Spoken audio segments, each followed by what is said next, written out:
We're the #1 obese nation in the world.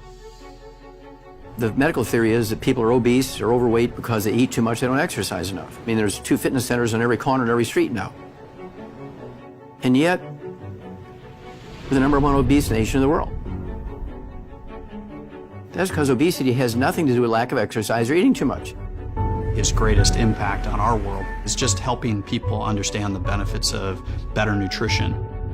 Dr. Wallach has always wanted his mission to be why you should understand that your foods do not carry all the nutritional supplementation that you believe they carry.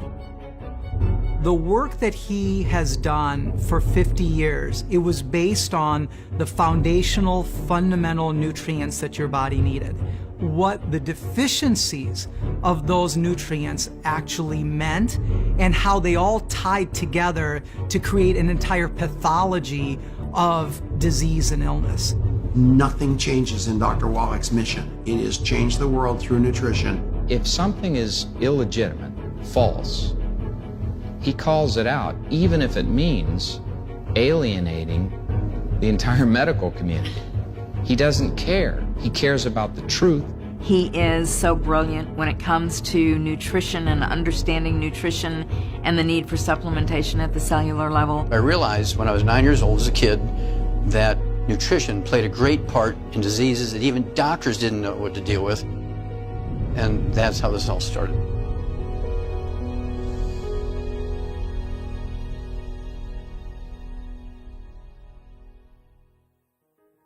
I had facial tics, little cramps in my face, and I'd squeak like a pig and make funny little noises. And it got worse and worse and worse. By the time I was 9 years old, I was truly disabled. And my mother took me to, quote, the best doctor. And she said, I can't find anything wrong with him. So the next day in school, everybody else went to lunch. I went to the library and I found a nursing book. So I just started in the index under A's and went through it, and it said it's a calcium deficiency. I had chores on the farm, including feeding some alfalfa pellets that were enriched to little bull calves, and I would read the little analysis tags on the back. And it had minerals, including calcium. And ran right to the barn and began to eat handfuls of these little alfalfa pellets myself. In 2 weeks' time, I was cured. And so when I was 9 years old, I knew there was something to nutrition. When I graduated high school, I went to the University of Missouri. I got accepted into veterinary school first try. And by 1961, I was doing graduate work in pathology, doing autopsies on animals, going for a PhD in pathology. He also studied comparative pathology, which meant comparing humans and animals and the pathology that they either shared or didn't share. And back then it was almost unheard of to be able to research back and forth between humans and animals and the things that they did share in terms of environmental impact, pollution, diseases. And in 1961, I ran into the first recognized mass die-off in pollution in America. I'm only 21 years old, I'm a graduate student. I recognized it, did all the chemistries, got it prepared for publication, and got it published. I gave Marlon Perkins, the old Mutual Omaha Wild Kingdom show, a copy of it. Because I had worked for him. He was a good friend and a mentor. Marlon Perkins was, at that time, the zoo director of the St. Louis Zoo, and he mentored my father and helped him get into veterinary school. Because of his pathology and his veterinarian, he had a different way of looking at challenges that the average person didn't. That whole chronicle of education is very, very important to understand, because once you understand that, then you understand why he talks about what he talks about. I need you to go to Africa and the White Rhino Conservation Projects. And the African Elephant Conservation Project, I don't know how long it's going to take.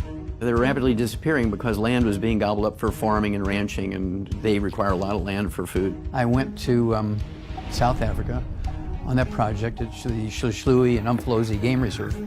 Now, you have to figure out how to tranquilize these things. Put the darts together, and we kind of crawl through the grass. I had to be within 10 yards to these 6,500 pound rhino that want to kill you. And so I figured if I shot him in the rump, I could get him to run away, as opposed to shooting him in the front, then they charge you. I spent 2 years on that project, caught over 200 white rhino, about 50 black rhino, and over 100 African elephants. So if you see a white rhino in a zoo or a wild animal park, it's either one that I caught or offsprings of one I caught. Today there's 10,000 white rhino in the world, as opposed to 400 than there was back in 1965. I'm so very proud to have been in on saving the species. This was my middle daughter who was born in Africa. I delivered her out in the bush of Africa, and this is a white rhino pelvis that she was kind of sitting in just for something to think was kind of cute and laugh at. Catching rhino, catching elephant, living off of the wild game and fishing in Africa. It was just really a great life for a young fellow. I was prepared to stay there forever at that point. The heck with academics. Perkins sends me another letter and says, I've got a big grant from the National Institutes of Health to study pollution as a cause of birth defects and degenerative diseases, and you wrote the first paper on a mass die-off in America from pollution. The big zoos in the United States, we're going to use the zoos as the canary in the mine, because there's bound to be a species at the zoo that's sensitive to pollution, like humans. And you'll do pathology and autopsies on humans as well as the animals.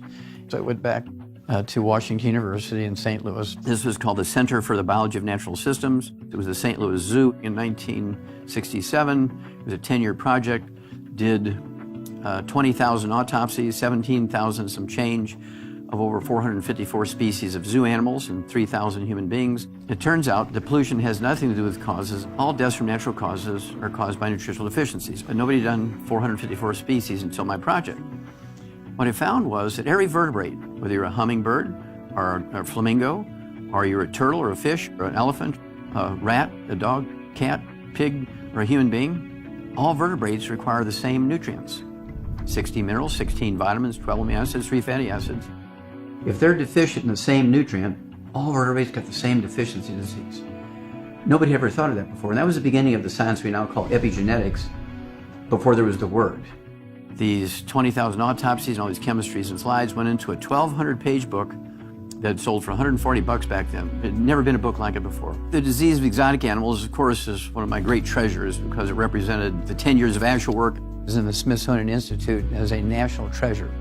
Back then, zoos did not have full-time zoo veterinarians, and so my father trained the first full-time zoo veterinarian at the St. Louis Zoo, Dr. Bover, who my father and Dr. Bover later wrote the book Diseases of Exotic Animals together. And my father's whole idea was to create an information clearinghouse. That was the very first book ever written to be shared by zoos and vets all over the country. This is before computers. This is before the web. But I moved to Chicago and worked as a pathologist at the Brookfield Zoo and Lincoln Park Zoo, the Shedd Aquarium. Moved from there to the Jacksonville Zoo and the Memphis Zoos as a pathologist. My father's impact in terms of helping animals and his passion around zoos was expanding on the idea of open-air zoos. In the early 1900s into the mid-1900s, zoos were really places that had cages and caged animals. My father's work and impact had a lot to do with creating these open-air zoos, which you see today. A great example of that is the San Diego Wild Animal Park, where the animals roam free and where the animals didn't know they were actually caged. Growing up with my father obviously was interesting. You know, as a young boy, we would move from city to city and initially zoo to zoo. I kind of thought it was normal. I thought everybody grew up in zoos. You know, I kind of had free reign and free run, a variety of zoos. I knew everybody knew me. I was, this young little kid, Dr. Wallach's son. And so it was fun growing up, around the zoos. I was approached to go to Atlanta, Georgia and work at the Yerkes Primate Center with the primate colony there that NASA was working with to send monkeys into space and so forth. Marlon Perkins put my father on this path early on. That's ultimately what led to my father making the discovery many, many years later of cystic fibrosis, working as an assistant pathologist at the Yerkes Primate Center, doing research on primates in particular to further human science and human health. And ultimately, that's what changed my father's direction really towards human health. There was always that piece behind me looking for more information. Yerkes had many, many things. There's 5 of these regional primate centers scattered around the United States. In this particular one in Atlanta, Georgia, the Yerkes Regional Primate Center was being used to train and raise monkeys for NASA, for space travel. And again, it was my first year there, It was wintertime. All the people who'd been there for 15, 20 years left for the holidays. I'm the new guy on the block. I get left there by myself. Here it comes. I get a 6-month-old baby monkey. Came from a colony of 25 baby monkeys, all with different mothers and fathers, so they're not genetically related whatsoever. For 6 years, before that monkey died, every month, the parents, the mother and father of each of these baby monkeys, they would take a blood sample and put it in the freezer. So I had 6 years worth of monthly blood samples from the parents of these 25 monkeys. I mean, how perfect is that? Did everything, found the one nutrient that was missing. Hadn't been missing in the other ones before this group, but after this group, that nutrient was missing. That's why these monkeys got cystic fibrosis. It's the first non-human case of cystic fibrosis ever diagnosed in a primate, or any animal for that matter. I mean, I was excited because this is really going to help us with research to help kids with cystic fibrosis. So I had this paper all ready to go, had all the data. I had all my microscopic pictures. I had all the chemistries that I'd done, all those saved blood samples. I had the biopsies from the 24 living ones. I got it all prepared. I'm so excited. I took it to the head of the Yerkes Primate Center, and then I took it to the head of the medical school at the Emory University there. I said, I'm ready for publication here. I want you to review everything. And they fired me because they said, oh, it's a false series. When my father discovered this case of cystic fibrosis, anything to do with animal research was a hot potato, and anything to do with primate research was an extra, hot potato. And my father's discovery and belief back then, which is the same today, is that what led to the death of that infant monkey and led to cystic fibrosis occurring in that monkey was a nutritional deficiency. They didn't know what they didn't know, and they were feeding them a traditional diet of monkey biscuits and saturated oils and things like that. And my father's point was that the monkey in question and others were deficient in key nutrients, selenium being one of them, vitamin E and riboflavin being others. Information is power. He wanted the world to know this information. They wanted to keep that quiet, and so, or it seemed. My father was willing to tell anybody.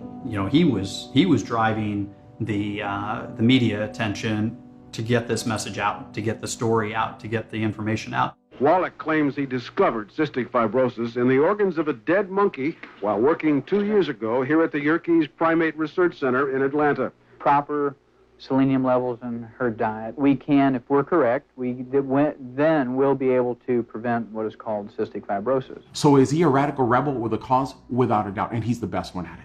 Dr. Wallach has really put himself in a position to take on a lot of arrows. He wasn't worried about popularity. He wasn't worried about what other people thought.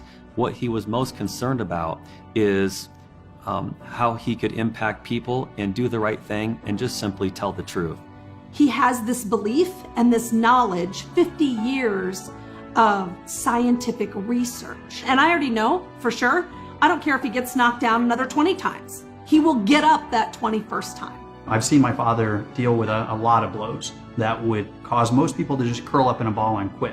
When he discovered this case of cystic fibrosis, he had 4 kids, and my father was married to my first stepmother, and she wound up dying at that time of non-Hodgkin's lymphoma. It was devastating to him. He made this major discovery, and he was excited and then fired it for it. And so they took all that away from him, and he was faced with having to support us 4 kids, bury his wife, and move forward. That's when ultimately, within a year, I knew I had to become a physician so I could treat these kids because they weren't going to do it. There's a disconnect with the medical system. The medical system has failed us very badly. They believe your genes are going to do their thing regardless of what you eat or don't eat. They think if you have bad genes, your bad genes are going to do what they're going to do regardless of what you eat and what you don't eat. Well, in the animal industry, we're able to show very clearly that I could take an animal with type 2 diabetes and give them the nutrients, and in weeks it'd be gone. I've been doing the same thing in human beings for over 40 years now as a naturopathic physician. In order to become a naturopathic physician, you have to do 4 years of pre-med, 4 years of naturopathic medical school, about 1,000 hours of clinical supervision. You have to pass national boards, you have to pass state boards, you have to secure a license to practice medicine and pursue continuing education credit every year. However, the distinction between naturopathic medicine and what MDs practice, which is allopathic medicine, is that naturopathic physicians are taught therapeutics, the intention of which are to cure the condition. Allopaths, MDs, are taught therapeutics, the intention of which are to manage the condition. Most naturopaths, we focus on the body as a healing machine and recognize that if you give it the all-natural materials it needs, the herbals that it needs, and you take away from the body those things that are bad, that impact ill health, those are the things that we need to do to maintain good health. Your body's a fantastic healing machine. Let's give it the raw materials it needs. Your body knows how to fix itself, it wants to fix itself, it's trying to fix itself, and it's the holistic physician's job to support that. And nobody does that better than Dr. Wallach. At the end of the day, we are not drug-based beings, but we are vitamin-based beings, and mineral-based beings, and protein-based beings, and oxygen-based beings, and water-based beings. He believes in you taking your health into your own hands, and he wants you to have every bit of information you need to make a decision. You know, sir, I don't even know you, but I'm going to save your life. You know this will take 25 years off your life? Busted! Are you kidding me? The biggest misconception about Dr. Wallach is that he's just a quack, like he's just crazy. And he's like a heretic. They use these types of words, but they're using it not because of his knowledge. They're using it because of how he behaves. But here's the thing, it's no different than us. It's just that most of us, meaning 99.9999% of us, don't have a sense of purpose and mission like he does. And you want him that way, because the greatest leaders of this world have been that way. And they have been the ones who has been able to transform society and made an impact. I think rebels are passionate people, and Dr. Wallach certainly fits that bill. I think you have to have a little something burning in your heart if you're going to improve health around the world. His thought process is so forward that people sometimes think it's a little insane what he's saying, or that there isn't truth to what he's saying. But he proves everything with research. If people took time to really understand, then they would see how simple his message is and how much common sense there is in it. The first time I met Dr. Wallach, I really didn't understand him. I didn't know how to take him. And because I had never been involved with a person like that who was sincerely passionate about what he did. He's only seen as this man who's on a mission, traveling 350 days a year. Where's his personal time? Where's his family time? Where are all those things? But we make those moments count when he is home. And the misconception is that he's all about work, and nothing could be further from the truth. He really is about having a great life and having a very full life. I have 4 wonderful children, 8 wonderful grandkids, and 4 wonderful great-grandkids. They're all very healthy because they've been taking the 90 essential nutrients before they were conceived, all through the pregnancies they were developed in. And so I'm very, very proud of their good health. My father, he is like a child that never grew up because he's just constantly going, he's constantly learning. And we've all known children, they are excited about life, they go, go, go, go until they finally just collapse and, you know, they just crash. And, you know, much like my 10-year-old, you know, he'll go and go and go until he just is exhausted. And my father still does that. If we just eat well, why do we need to supplement? If we just eat well, do everything right, why do we need to supplement? Well, this goes back thousands and thousands and thousands of years ago when the universal fuel was wood. And when you burn the wood, the carbon in the wood, 95 to 98% of what's left, that powder, or the minerals that they would put the wood ashes into the garden as a fertilizer. And then we ate the plants. Unknowingly, we were getting supplemental minerals by fertilizing with wood ashes. Well, this went on until 3 o'clock in the afternoon, Monday, September 4th, 1882. Thomas Edison pulled the switch on the first commercial electric generating plant. Within 10 years, every town, every municipality, and every city in the industrialized world converted from wood as the universal fuel to electricity. But they didn't know they were getting their nutritional minerals from wood ashes. How many minerals are left over every morning when you fuel your home with electricity? 0. We do have an organic, non-GMO movement. But organic fruits and vegetables raised in a soil that's nutritionally dead when it comes to minerals is still nutritionally dead. A farmer is not going to get paid to put additional minerals into his soil. He only is going to get benefit from putting fertilizer on his crops because that's the cheapest way to get bushels per acre. even when you think you're eating really, really healthy, you're still probably not getting all of the nutrition that you need.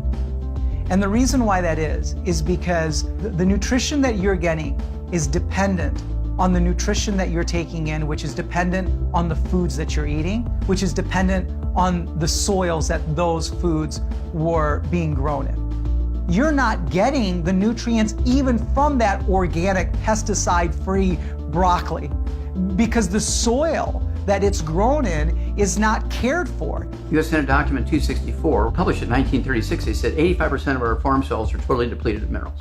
It's because there's no more wood ashes and there's no more silt from floods. Now, here come Dow Chemical and Monsanto. They got the greatest idea. We'll come up with fertilizers. Plants only need 3 nutrients, NPK, nitrogen, phosphorus, potassium. So all their commercial fertilizer, NPK. Carrots are beautiful. Beans are beautiful. Tomatoes. Everything you grow with these fertilizers are beautiful, but they only have 3 elements in them. And you're 57 short if you don't supplement.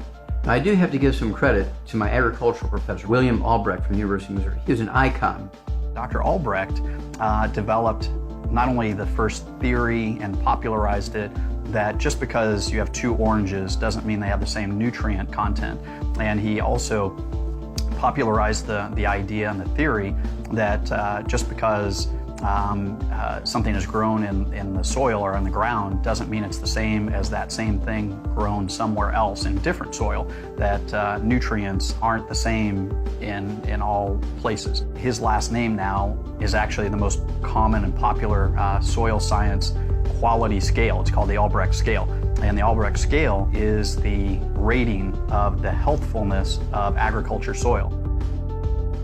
As a student in the Department of Agriculture, on the weekends, everybody else is out going to drink beer, and I was blessed to be with Professor William Albrecht, who is the legend when it came to minerals in the soil. And we would be in his experimental fields, and we would just sit there and squat in the dust. And for 4 years, he was my mentor, my personal mentor, and it was one of the best times of my life to spend those 4 years with him, because I really, really began to understand minerals in the earth. Dr. Wallach's brilliant insight was he noticed, because of the way we farm, because of processing, because of soil depletion, we weren't getting the micronutrients to channel all that energy into the right chemical reactions. So we were functionally the starving obese. There's no minerals coming out of the fertilizer program. In the crust of the earth, we can find over 75 different minerals. And this is the value of supplementation. What individuals need to understand, that if they want to get the nutrition that they need, then they're going to need to take enhanced nutrition in the form of supplementation. When it comes to health and wellness and nutrition, that Dr. Wallach had to shock the world with a simple one-liner. Dead doctors don't lie. I've been giving lectures for 8 years before that. Dead doctors don't lie. That would be a great title for this audio cassette tape, and immediately skyrocketed. And they actually sold 158 million copies of that audio cassette tape. It was life-changing for people. The message itself around supplementing, nobody had talked about it like that. Everybody, when you talk about supplementation, people say, oh, I take my vitamins or whatever, my 1 a day. But nobody was talking about the 90 essential nutrients. And nobody was talking about the fact that, multiple diseases can occur because of deficiencies. And that cassette tape, and then later the book, laid it out so succinctly that it was life-changing for people. We think that the formula to health is something incredibly complicated, and he's really simplified it into understanding that if you give the body certain elements, minerals, vitamins, amino acids, essential fatty acids, then the body is going to take those resources and create a better body. It was amazing because it was originally 2.5 hours, and yet people found it so interesting. The information, they were so hungry for the information, it became a phenomenon around the world. It got translated into numerous languages, and so the book is really a continuation of that 2 to 2.5 hour lecture, really filling in the rest of the story. He was an advocate for salting your food to taste. He was always a proponent of good fats and an opponent against oils like vegetable oils and margarine. This is at a time that butter was a villain. Healthy fats were villainized. Food scientists and food lobbyists were advocating for vegetable oils, margarine, not butter, not eggs, not salt, not things that were more natural. My father was always an advocate for things that are more natural. These are simple things that he was advocating on that audio tape that he then filled in the rest of the story in the book.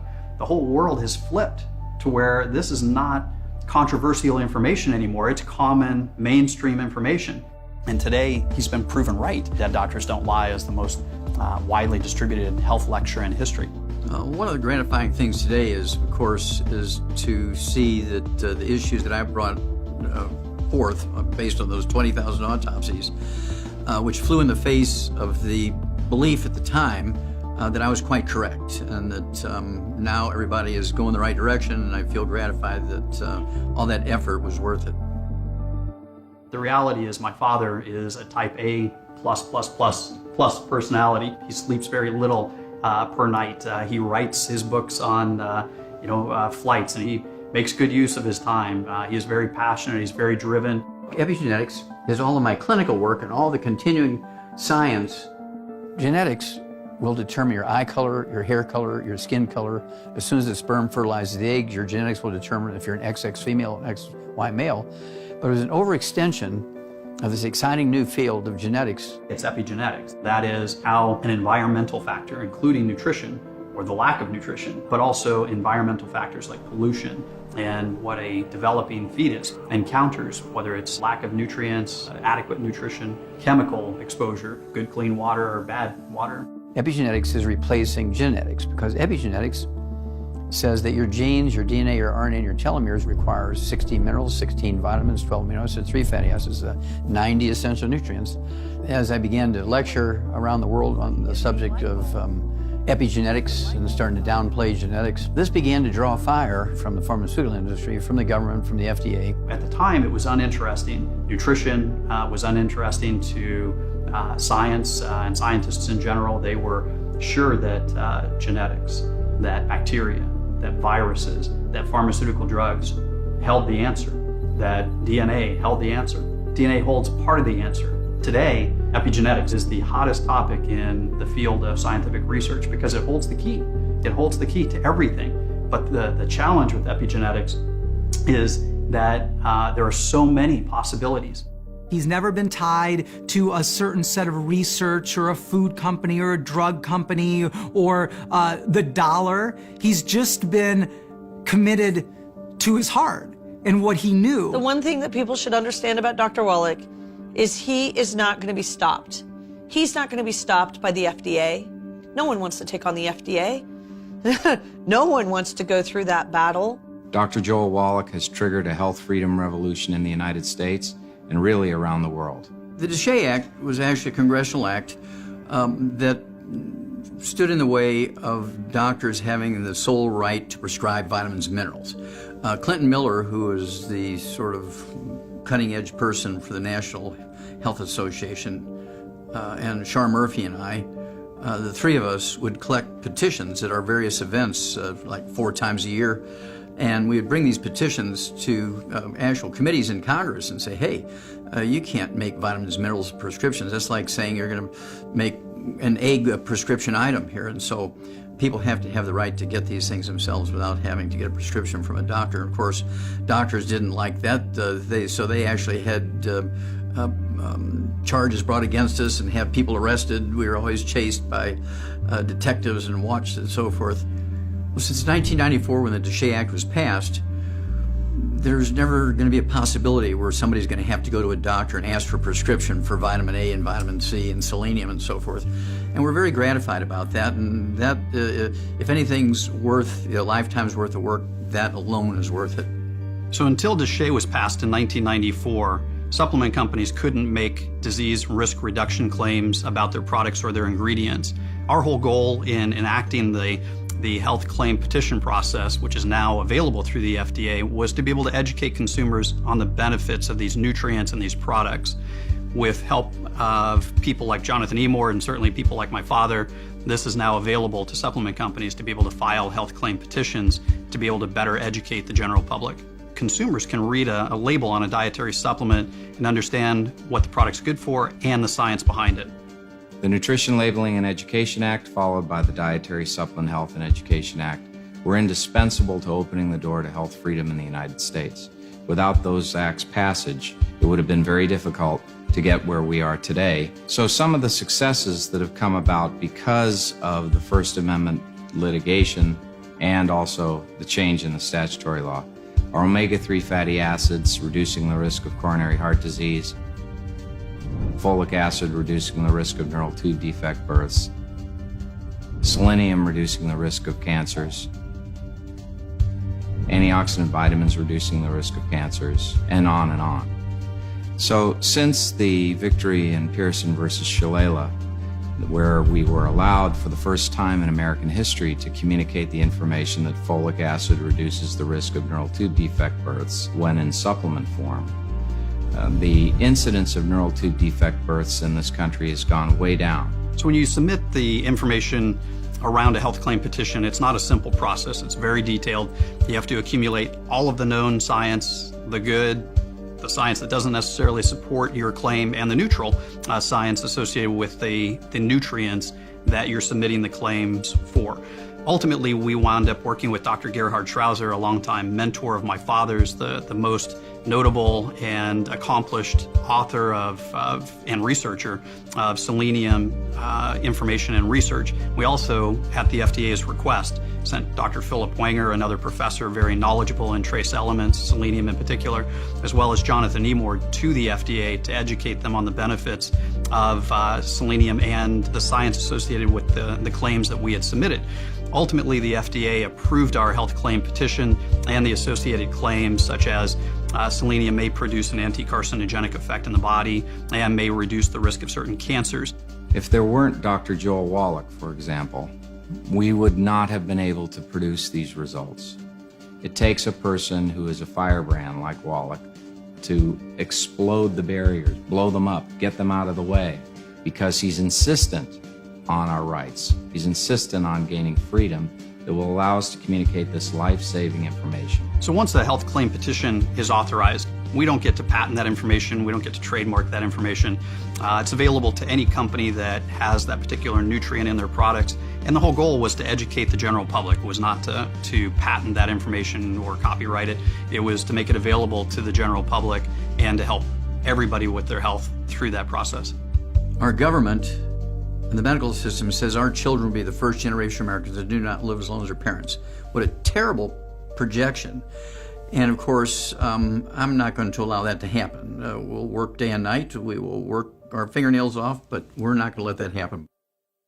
Doc has been fighting these types of battles throughout his career. One of the covers of Time had 2 fried eggs and bacon and a frowny face. And the whole message was do not eat eggs, do not eat butter, and it was this big move to margarine. And Doc, of course, in that same time was like putting the stop sign up saying, no, no, no, no, we eat eggs. In fact, we eat a lot of them. We eat butter. We don't eat margarine. And he's fighting that fight. People thought he was insane because the whole world, and heck, the cover of Time, was chatting about, no, no, no, this is the message. And here he is swimming upstream again, 20-something years. And on the cover of Time, the eggs are back on. It's a smiley face now, and we're supposed to be eating butter, and it's not contributing to heart disease. What gives him that unique perspective, and had the opportunity to do thousands of autopsies on animals.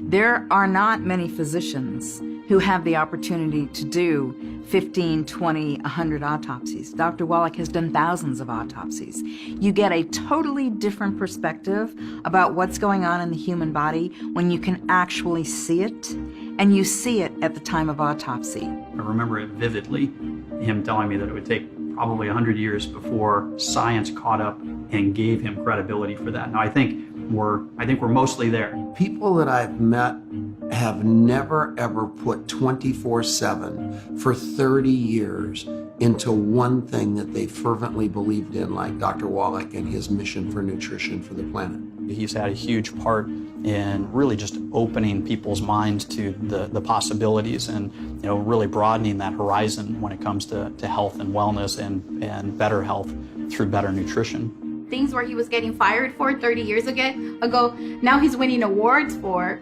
Receiving that Klaus Schwarz Award was a justification and a support of my findings, which is an award given to health professionals who do very unique work in trace element research.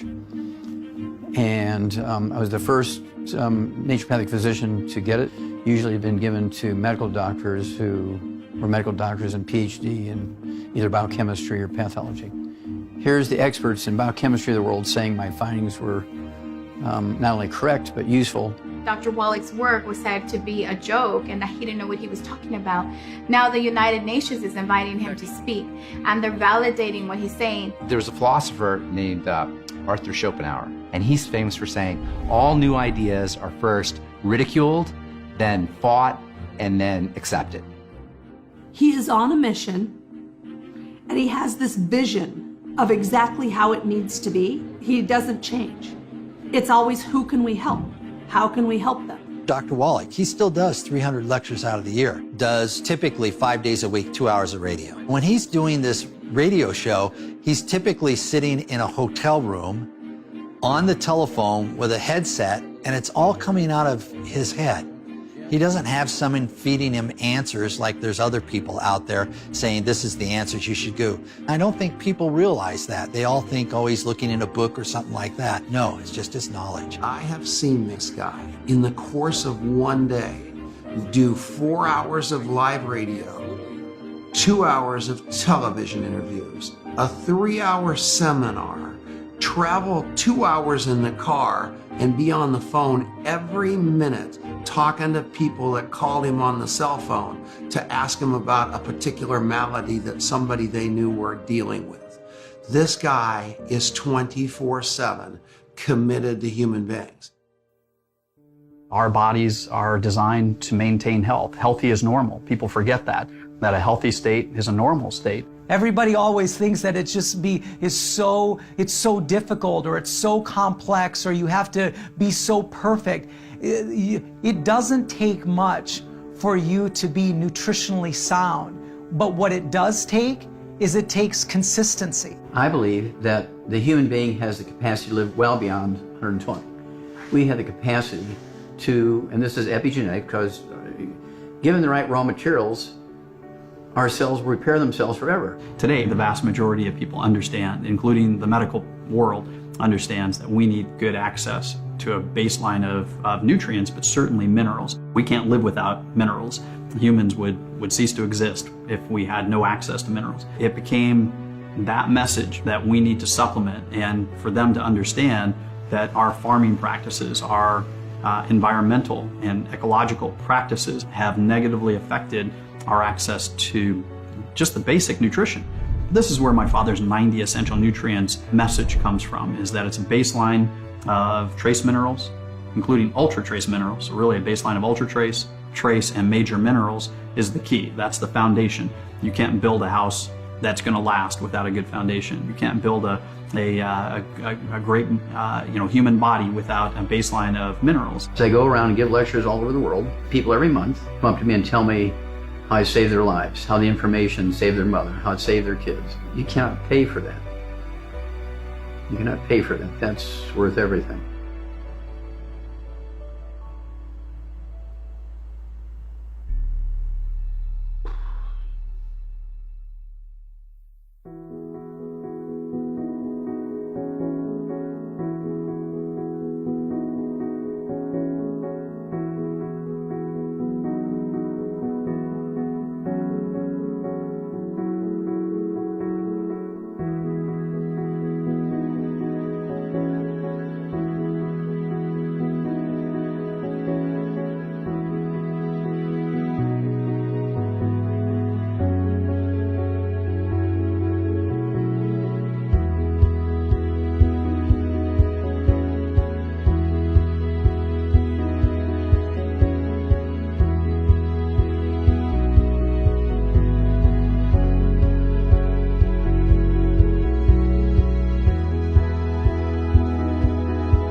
Good boy.